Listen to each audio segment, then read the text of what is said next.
Southampton v City, stats of the match. 4 was the magic number for City once again as we got the better of Southampton. Men's team. Kevin De Bruyne's assists record, season by season. Pep Guardiola's men followed up last week's 4-1 triumph over Liverpool with another convincing display and the same scoreline at St Mary's Stadium.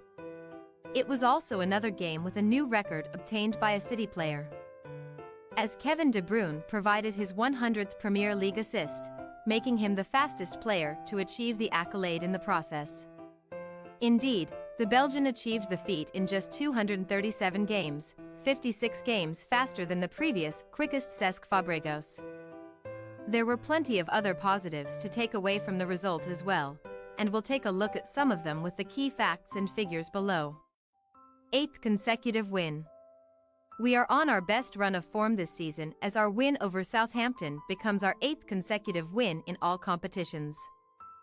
That includes 5 Premier League wins, also our best run this campaign, victories over Bristol City and Burnley in the FA Cup and a 7-0 triumph over RB Leipzig in the UEFA Champions League last 16. The last league game in which Guardiola's team dropped points was in the 1-1 draw at Nottingham Forest in February. Our last Premier League defeat earlier that month was at the hands of Tottenham Hotspur, who won 1-0. A match made in heaven. De Bruyne and Erling Haaland have struck up an incredible partnership, exemplified by them currently leading the Premier League's assist and scoring charts for 2022-23.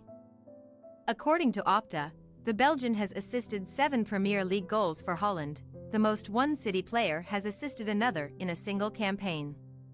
De Bruyne's pinpoint cross into the box allowed the Norwegian to head home on the brink of halftime after a tough 45 minutes against a stubborn Southampton defense.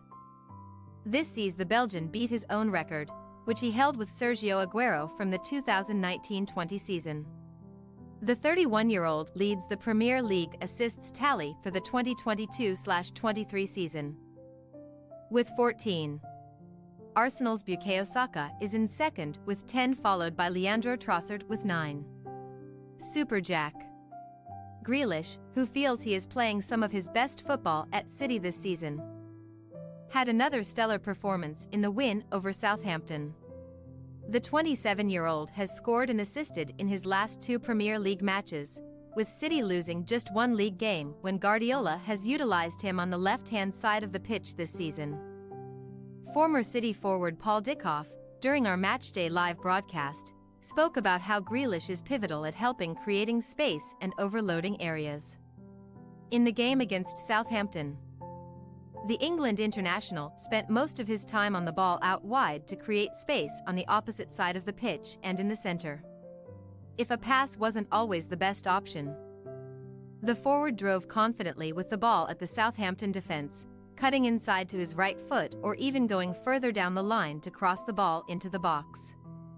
The endless options he provides proved key in breaking down a commendable Southampton back line. Close to perfection. It's not often you see 4 centre-backs enlisted for the entirety of a defensive line. But for Guardiola's City, it's worked like a charm. Guardiola recently praised John Stones for his adaptability, having been enlisted to play right-back against Southampton and play in midfield the week before in the win against Liverpool. But this week his defensive teammates Manuel Akanji and Ruben Dias impressed with their figures when analysed post-game. The centre-back pairing led the way with pass success rates of 95% after 80 and 109 passes respectively, the first and second highest for City. Dias also topped the stats for most touches, 115, showing how instrumental maintaining possession and playing out from the back has been for Guardiola's side this season. Thanks for your watching. Don't forget to click the subscribed button and hit the bell icon for more.